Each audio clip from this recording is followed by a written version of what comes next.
자, 우리 노마서 그림 그리기 장제목을 먼저 복습을 합니다. 자, 노마서는 십자가를 먼저 크게 그리는 이유는 이 노마서는 무엇을 가르쳐준다? 이신덕의 믿음으로써 의롭다함을 얻는다. 이것을 가르쳐주는 책이기 때문에 십자가를 크게 그렸고, 그다음 이제 직사각형의 작은 십자가를 그린 것은 이제 구원받은 성도들이 이제 이 공동체, 믿음의 공동체 생활, 교회 공동체 생활 어떻게 해야 되느냐.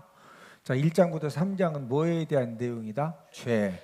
그래서 죄라고 하는 영어 단어 sin을 그린 다음에 1장은 무슨 죄? 이방인 죄. 2장은 유대인 죄. 3장은 전 인류 죄.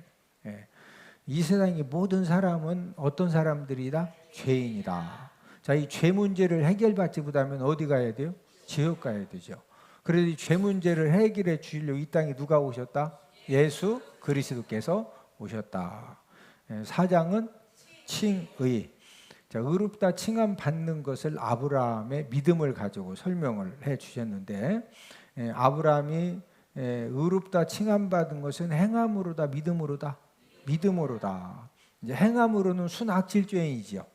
하나님의 말씀, 이삭을 주신다는 그 하나님의 말씀을 믿었기 때문에 이제 의롭다함을 얻었다. 저와 여러분들도 우리가 의롭다 칭함 받은 것은 하나님의 자녀가 된 것은 예수님의 구속 사건을 부함으로 믿음으로 우리가 의롭다 칭함을 얻게 되었다. 5장은 칭의 결과죠. 자, 의롭다 칭함 받은 결과는 하나님과 화목하게 되어져서, 하나님은 나의 어떤 분이시다? 아버지다, 아버지. 자, 의롭다 칭함받은 저와 여러분들이 지금 무슨 삶을 살고 있다? 성화의 삶을 살고 있다. 그 6장은 성화 원리. 이 성화의 삶을 잘 살 수 있는 원리가 무엇이냐? 7장은 율법 역할. 우리가 지금 성화의 삶을 사는데 율법은 어떤 역할을 하고 있느냐? 이 두 가지를 우리가 말씀을 해주셨고, 8장은 성령 역할.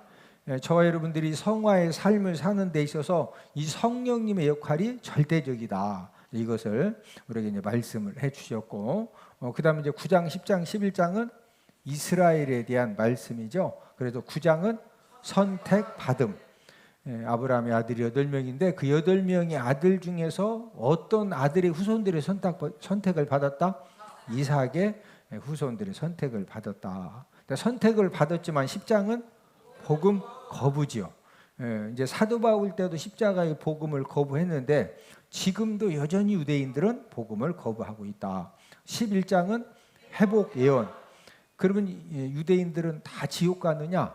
그게 아니고 이방인의 충만한 수가 채워질 때까지는 유대인들이 완악한데, 이방인의 충만한 수가 채워지면 그때 유대인들도 이제 깨닫고서 예수님의 십자가의 복음을 믿고 이제 구원함을 받는다.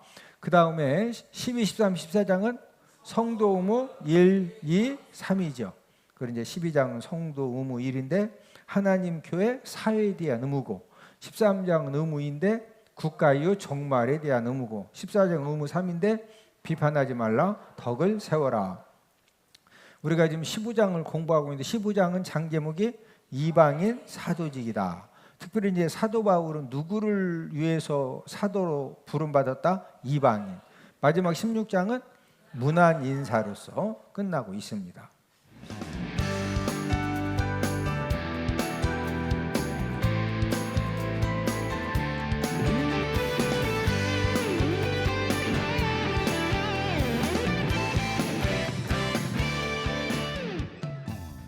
예수님 당시, 이 사도 바울 당시 예수님하고 사도 바울하고 나이가 거의 비슷합니다. 동년 시대에 이제 태어났는데, 예수님 당시 사도 바울 당시에 이 유대인들이, 이스라엘 백성들이 이방인들을 어떻게 생각했을 것 같아요? 이방인들에 대해서 이 유대인들은 우리는 하나님께 선택받은 백성이다, 이런 그 선민의식이 굉장히 강했기 때문에 예수님 당시 사도 바울 당시에 이 유대인들이 이방인을 무시하는 정도가 아니라, 우리 그런 말을 개무시한다고, 그런 말 요즘 많이 쓰죠. 그 유대인들이 이방인들을 무시하는 정도가 아니라 개 취급했습니다. 개 취급. 뭐 취급했다? 개. 지금은 개가 상전이지요. 개팔자가 상팔자고, 하여튼 이 개가 주인만 잘 만났다 하면은 막 비행기 타고 전 세계를 같이 다녀. 예수님 당시에, 이 사도 바울 당시에 개는요, 하여튼 이 짐승 중에서도 최고로 천박하고, 하여튼 최고로 이렇게 무시받는 짐승이 개요, 개. 개는 뭐 창피한 것도 없어, 그냥. 그러니까 이 개를 막 최고로 천박한 동물을 취급했는데, 예수님 당시, 사도 바울 당시에 유대인들이 이방인들을 어떻게 생각했다? 뭐 취급했다? 개 취급했어, 개 취급. 우리가 이제 마태복음에 보면은 예수님이 두로와 시돈 지역에 이렇게 가셨는데, 이제 가나안 여자가, 이방인 여인이 귀신 들린 딸을 고쳐달라고 예수님을 찾아왔어요. 그때 이제 예수님이 뭐 들은 척도 안 하고, 그러니까 제자들이 예수님 좀 저 여자가 지금 막 하도 소리를 지릅니다. 왜냐하면은 이 어머니가 막 한이 있거든요. 이 딸이 미쳐가지고 이 딸 때문에 너무 고통스럽기 때문에 모든 귀신을 쫓아내시는 예수님이 이제 두로와 시돈 지역에 오셨기 때문에 일생에 이제 한 번 있는 기회거든요.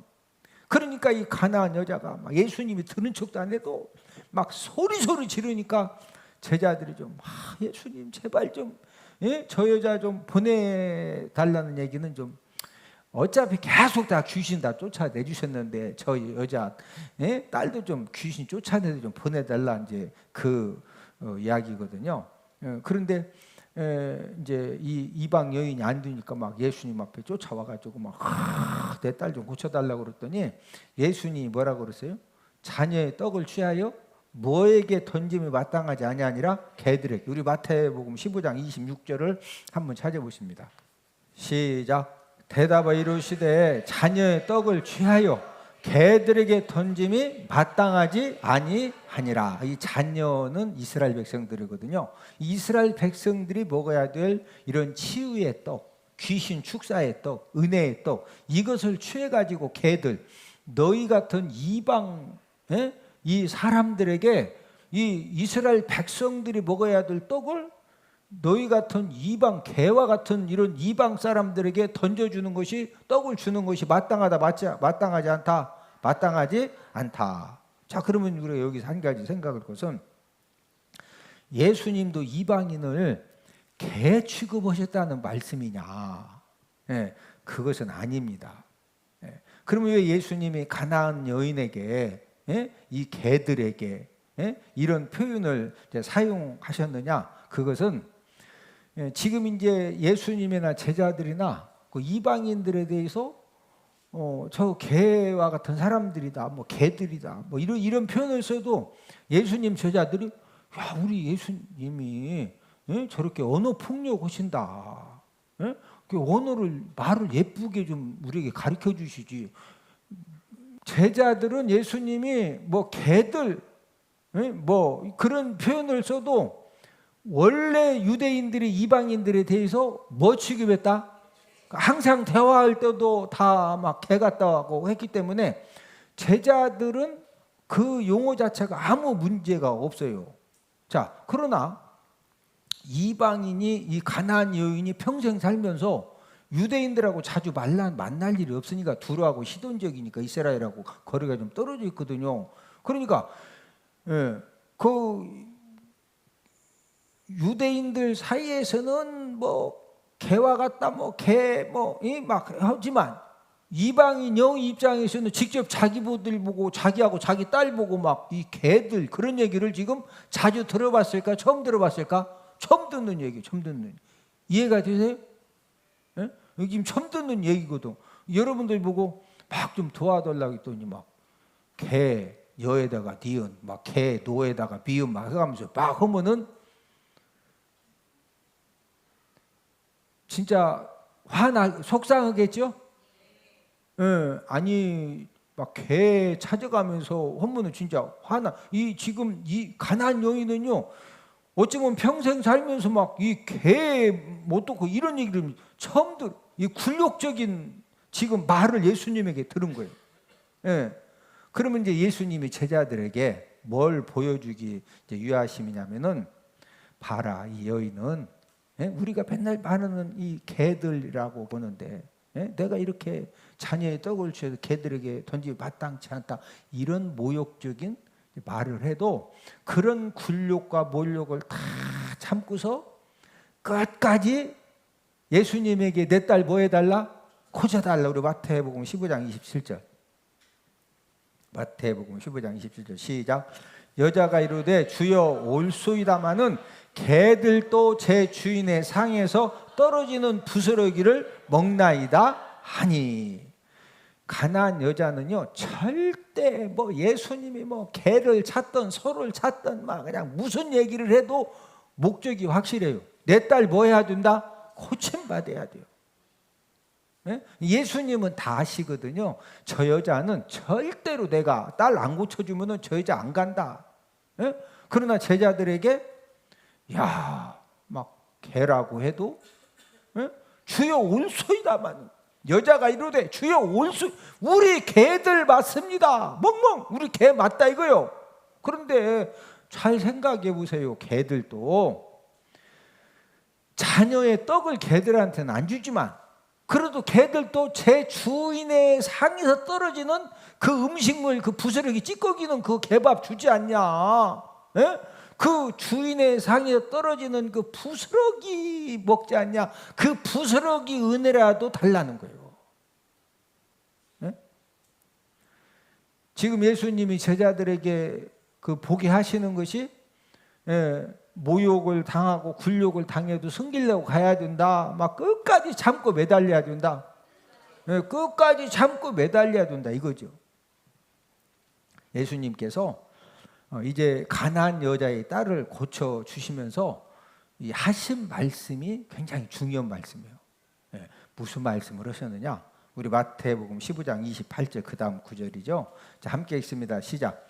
이에 예수께서 대답하여 이르시되 여자여 내 믿음이 크도다. 내 소원대로 되리라 하시니 그때로부터 그의 딸이 나으니라. 여자여 뭐가 크도다? 내 믿음이 뭐가 크다? 자, 가나안 여자에게 네 믿음이 지금 크다는 거예요. 근데 여기서 말하는 믿음은 예수님이 이 개들이라고는 그런 그 모욕적인 그런 용어를 써도 포기했다, 참고 끝까지 매달렸다. 참고 끝까지 매달렸죠. 이제 이거에 대해서 내 믿음이 뭐하도다? 내 믿음이 뭐하도다? 크도다. 예수님이 그냥 고쳐주신 것이 아니라 네 믿음이 크다. 내가 너에게 자녀의 떡을 취하여 개들에게 주는 것이 마땅하지 않다. 이런 모욕적인 이제 거절을 했음에도 불구하고 주인의 상에서 떨어지는 부스러기 그 은혜라도 달라고 하는 네 믿음이 크다. 자, 예수님 당시에 사도 바울 당시에 유대인들이 이방인들을 뭔 취급했다? 개 취급.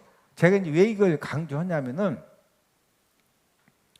유대인들 이 사상에는 지금 이제 어떤 생각이 있느냐면은 그래 예수님이 십자가에 달려 돌아가셔서 3일 만에 부활하셔서 이제 우리의 구원주가 되시면은 여전히 유대인들 이 머릿속에는요 진짜 예수님이 구원주가 되시면 그 구원주 되신 예수님은 유대인들을 위해서 십자가에 달려 돌아가셨다. 또 이런 생각이 또 예수님 안 믿는 사람들은 그냥 이렇게 예수님을 안 믿고 유대인 중에 예수님을 믿어도 그 예수님이 누구를 위해서만 십자가에 달려 돌아가셨다?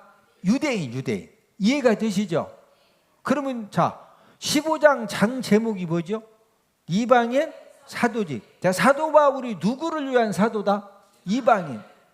그러면은 예수님이 지금 그 십자가에 달려 돌아가신 것은 유대인뿐만이 아니라 누구도 구원하시려고 십자가에 달려 돌아가셨다? 이방인.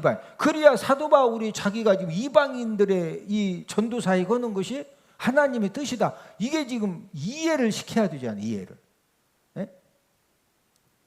그래서 이제 8절에서 오늘 본문 8절에서 13절은 유대인들이 이방인을 개 취급하는 상황에서 이제 사도 바울이 이제 9절부터 12절까지 구약 말씀을 이제 여러 구절을 인용을 해서 봐라. 구약 말씀에 이미 하나님이 유대인뿐만이 아니라 이방인에게도 구원을 허락하셨다. 누구에게도 구원을 허락하셨다? 이방. 그래서 우리도 구원받고 지금 예수님 믿고 하나님 자녀 되죠. 이 시간 우리가 예배 드리는 거예요. 할렐루야. 예. 그리고 이방인들도 하나님께 영광을 돌리도록 이제 이렇게 하나님 은혜 베푸시는 것은 태초부터 작정된 일이다. 언제부터 작정되었다? 태초부터. 예. 그 작정된 것이 누구를 통해서 지금 성취되었다? 예수 그리스도를 통해서 이제 성취가 되어졌다. 이것을 말씀해 주시는 내용이 8절에서 몇 절이다? 13절에 오늘 본문 말씀. 자, 그러면서 이제 성령 하나님이 사도 바울을 통해서 예수님은 이제 첫 번째는 누구를 구원하신다? 유대인. 이제 이스라엘 백성들을 이제 구원을 하시고, 그다음에 이제 유대인과 더불어서 누구도 구원하신다? 이방인. 그러니까 예수님의 이 구원, 이 구속 사역은 유대인만을 위한 것도 아니고 이방인만을 위한 것도 아니고 동시에 누구와 누구? 유대인과 이방인.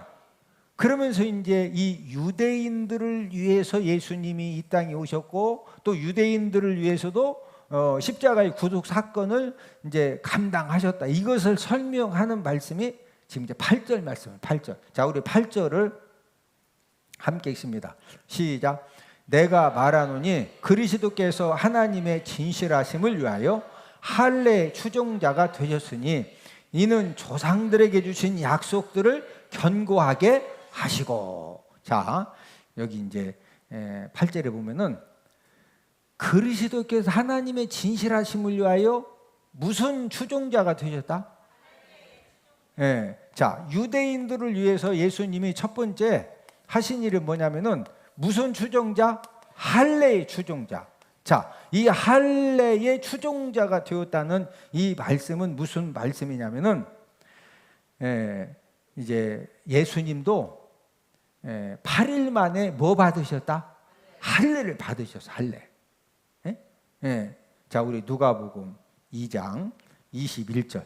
누가복음 2장 21절을 왜 그러냐면 유대인들을 구원하시려면요 유대인처럼 똑같이 육신의 몸을 이 땅에 입고 오셨기 때문에 할례도 받으셔야 되고, 그 다음에 이제 40일 만에 정결식도 행해야 되고. 자, 우리 누가복음 2장 21절 함께 읽습니다. 시작. 할례할 8일이 되매 그 이름을 예수라 하니 곧 잉태하기 전에 천사가 일컬은 바르라. 할례할 8일이 되매 이 말은 예수님도 8일째 뭐 받으셨다? 할례 받으신 거예요. 왜? 유대인들을 이 구원하시기 위해서는 유대인들처럼 똑같이 뭐 받으셔야 돼? 할례도 받으셔야 되고. 자, 이 8일 만에 할례를 받고 그 다음에 이제 두 번째 뭐 해야 되느냐? 이 40일 지나면은요 정결식을 해야 돼. 정결식. 뭐 해야 된다? 정결식. 그래서 우리가 레위기 12장에 보면은 장 제목이 산모 정결식인데, 남자는 태어난 지 40일 지난 다음에 정결식을 해야 되고 딸은 80일 지난 다음에 정결식을 해야 되거든요. 자, 그 다음 22절 누가복음 2장 22절을 함께 읽습니다. 시작.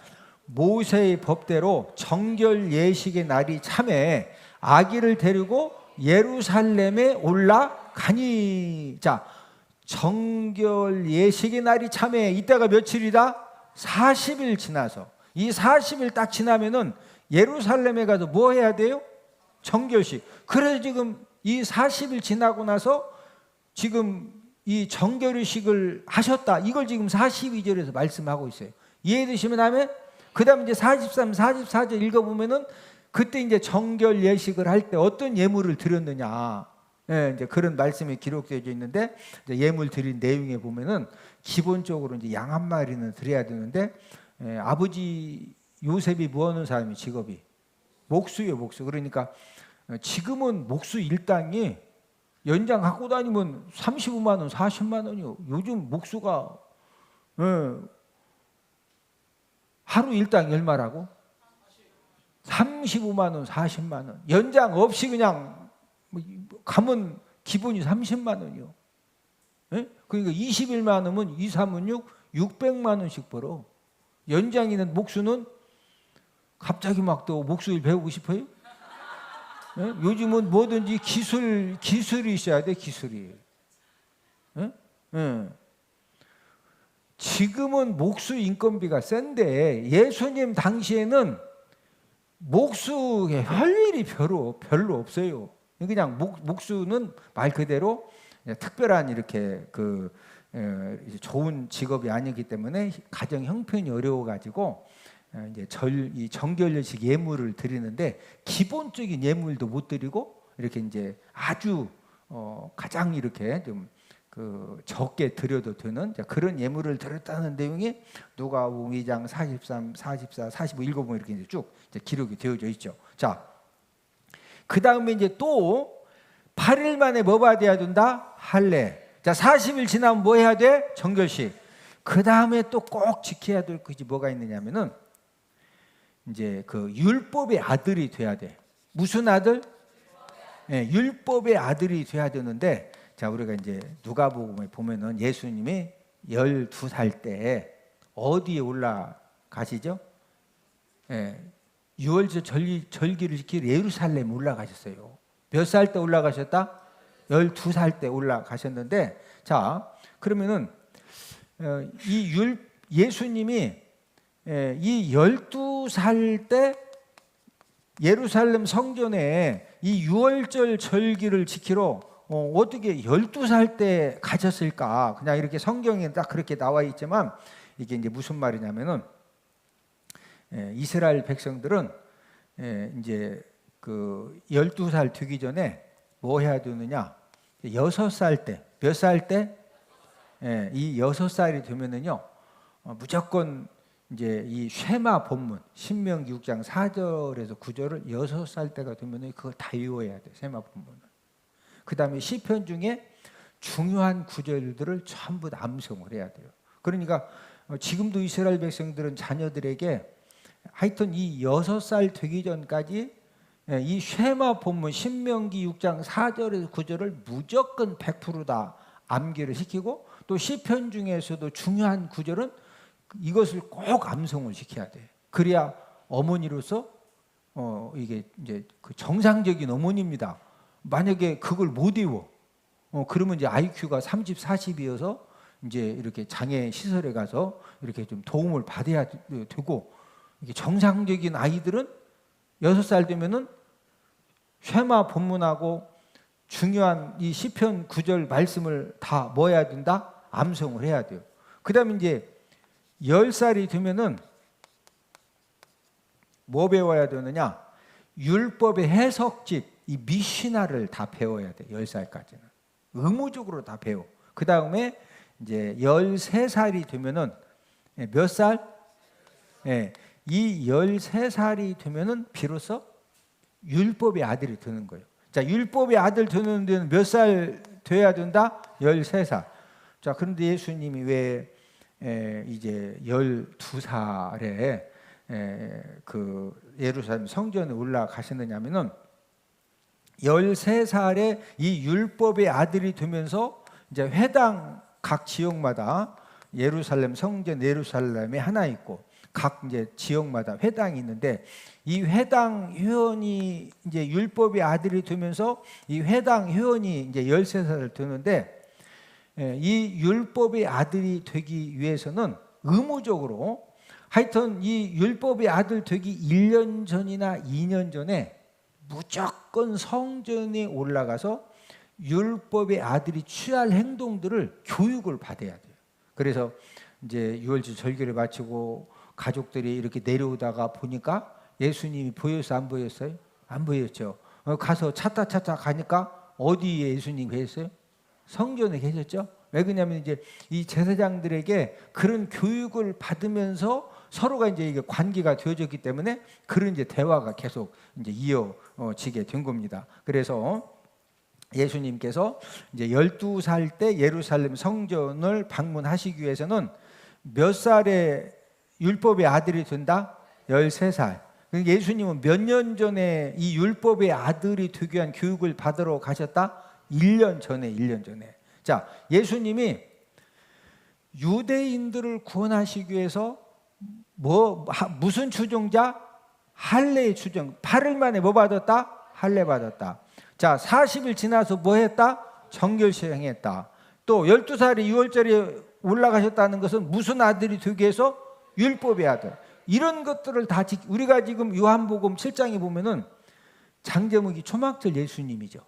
이 초막절 절기가 되니까 예수님이 어디로 올라가셔요? 예루살렘에 올라가셔서 그 절기 마지막 날에 생수에 대해서 말씀을 해주셨죠. 예. 자, 예수님이 유대인들을 구원하시기 위해서 유대인들이 행해야 될 이 모든 것들을 다 행하셨다, 안 행하셨다? 행하셨다. 이것만 행하신 것이 아니라, 자, 우리 이 8절을 한 번 더 읽습니다. 8절. 자, 시작. 내가 말하노니 그리스도께서 하나님의 진실하심을 위하여 할례의 추종자가 되셨으니 이는 조상들에게 주신 약속들을 견고하게 하시고. 자, 1차적으로 무슨 추종자가 되셨다? 할례만 받으셨다는 것이 아니라 정결식, 그 다음에 또 그 해당 율법의 아들, 또 모든 절기를 다 지키셨죠. 그리고 이제 그 할례 추종자가 되셨으니 모든 유대인들이 지켜야 될 모든 걸 다 지켰으니, 그 다음 뭐라 그랬어요? 이는 조상들에게 주신 무엇을? 이는 조상들에게 주신 약속들을 뭐하게 하시고? 이 말이 무슨 말이냐면은 하나님이 조상들에게 주신 약속들을 다 이루셨다, 그 말씀이요. 하나님이 조상들에게 주신 약속을, 자, 조상들에게 주신 이 약속들을 뭐 하셨다? 예수님이 뭐 하셨다? 이제 이루셨다. 이것을 지금 8절에서 이제 이 견고하게 하시고, 이 말은 주신 약속들을 다 이루셨다, 이제 이런 말씀입니다. 그러면은 하나님이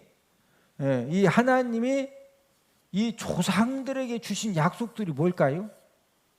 이 하나님이 조상들에게 주신 약속이 대표적으로 창세기 12장 1절에서 3절이에요. 창세기. 그러니까 이제 우리가 성경 한 구절을 이해하는데도 이게 창세기 1장부터 요한계시록 12장까지 막 쫙 깨고 있어야 이게 정리가 되는 거예요. 이해가 되세요? 그러니까 그냥 이제 그 읽어서 이해되는 것도 있지만, 이제 이런 구절은 왜 그러냐면은 지금 유대인들이 자꾸 예수님이 십자가에 달려 돌아가셨다, 3일만 부활하셨어도 누구를 위해서 지금 십자가에 달려 돌아가다 부활하셨다? 유대인들. 이렇게 이제 자꾸 편협적으로 생각하는 거 아니다. 유대인들뿐만 아니라 누구를 위해서? 이방인들을 위해서. 이걸 지금 막 논리적으로, 지금 제가 지금 그쪽으로 쫙 지금 이끌어주고, 이해가 되세요? 자, 창세기 12장 1절에서 3절. 자, 하나님이 조상들에게 주신 이 약속들이 무엇이냐? 창세기 12장 1절에서 3절인데, 자, 함께 읽습니다. 시작. 여호와께서 아브라함에게 이르시되 너는 너희 고향과 친척과 아버지의 집을 떠나 내가 내게 보여줄 땅으로 가라.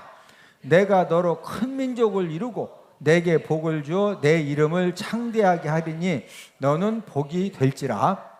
너를 축복하는 자에게는 내가 복을 내리고 너를 저주하는 자에게는 내가 저주하리니 땅의 모든 족속이 너로 말미암아 복을 얻을 것이라 하신지라. 하나님이 아브라함을 부르시면서 하나님이 주신 그런 약속들인데, 그 첫 번째 약속 2절을 보니까 내가 너로 무엇을 이룬다? 큰 민족을 이룬다. 자, 첫 번째가 뭐 이룬다? 큰 민족을 이룬다. 큰 민족. 자, 이 두 번째 약속들은 뭐예요? 내 이름을 뭐하게 한다? 창대하게 한다. 네, 이름을 뭐하게? 창대하게. 그런 다음에 3절에 보니까 하반절에 땅의 모든 족속이, 이 모든 족속이 너로 말미암아 뭐하리라? 복을 받으리라. 이 축복의 통로가 되리라. 지금 이 약속들을 주셨는데 이 약속들이 아브라함에게 주셨거든요. 누구에게 주셨다? 지금 이게 아브라함에게 주신 거죠? 이 아브라함에게 주셨는데 아브라함 때에게 완전히 다 이루어진 것이 아니라 누구에게로 이어져요? 이삭에게 이어지고, 그 다음에 야곱에게 이어지고, 그 다음에 요셉에게 이어지고, 계속 되다가 결국은 이 모든 것들이 지금 8절 하반절에 이는 조상들에게 주신 약속들을 뭐하게 하시고 견고하겠다고 하는 것, 예수님이 다 이루셨다. 자, 하나님이 이 조상들에게 주신 이 축복의 약속들이 이 세 가지가 아브라함에게 주셨는데, 그 다음 누구? 이삭에게, 그 다음 누구에게? 야곱에게, 그 다음 누구에게? 요셉에게. 쭉쭉쭉 오다가 결국에는 누구를 통해 완성되었다? 예수 그리스도를 통해 완성되었다. 자, 예수님은 1차적으로 누구를 구원하시려고? 유대인들. 그럼 유대인들만 구원하신다? 이방인도 구원하신다? 이제 오늘은 여기까지.